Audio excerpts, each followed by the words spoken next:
హైదరాబాద్ లో మూసీ పరివాహక ప్రాంతాల్లో పర్యటించారు బీజేపీ రాష్ట్ర అధ్యక్షులు రామచంద్రరావు. బాపుఘాట్, మధు పార్క్ రిడ్జ్ అపార్ట్మెంట్లను పరిశీలించారు. తమ ఇళ్లు కోల్పోతున్నామని రామచంద్రరావు దగ్గర బాధితులు గోడు వెళ్లబోసుకున్నారు. మూసీ ప్రక్షాళన పేరుతో పేదల ఇళ్లను కూలగొడుతున్నారని మండిపడ్డారు బీజేపీ రాష్ట్ర అధ్యక్షులు రామచంద్రరావు. డీపీఆర్ లేకుండానే ప్రభుత్వం ముందుకెళ్తోందని, కేవలం రియల్ ఎస్టేట్ కోసమే ఇలా కూల్చివేతలు జరుపుతోందని ఫైర్ అయ్యారు.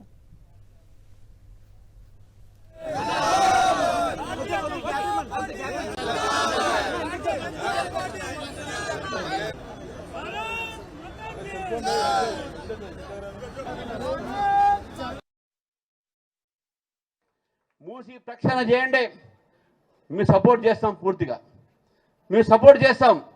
కానీ మూసి ఏదైతే ప్రవహిస్తుందో ఈ మూసి పక్కన ఉన్నటువంటి ఒక బఫర్ జోన్ పేరు మీద మధ్యవర్తి కుటుంబాల ఇల్లు కూలగొట్టడం కానీ, బీద వాళ్ళ ఇల్లు కూలగొట్టడం కానీ దాన్ని ఒప్పుకోం.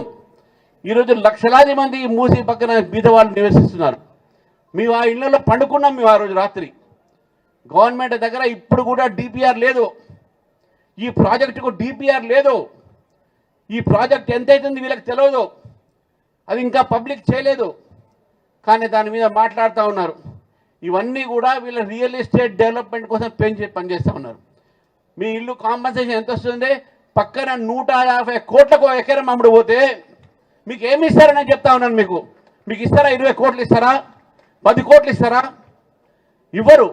ప్రభుత్వం మొత్తం కూడా ప్రజల్ని, ఈ ప్రభుత్వం వచ్చినప్పటి నుంచి గడ్డపార చేతిలో పట్టుకున్నది. ఒక గడ్డపారతోని హైడ్రా పేరు మీద బీదవాళ్ళ ఇల్లు గుల్లగొట్టింది. ఇంకో గడ్డపార పెట్టుకొని హిల్ట్ పేరు మీద ఇండస్ట్రీస్ని బయట తరలిస్తుంది.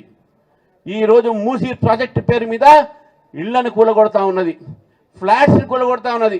ఏ ఫ్లాట్స్లో అయితే ఈ దేశం కోసం సర్వం త్యాగం చేసినటువంటి సైనికులు, ఆ పూర్వ సైనికులు ఉన్నారో వాళ్ళ మీద కూడా మీరు వదలతారంటే ఈ ప్రభుత్వానికి ఎంతవరకు ఈ దేశం మీద భక్తి ఉన్నది ఒక్కసారి మీరు ఆలోచిస్తాం. మనం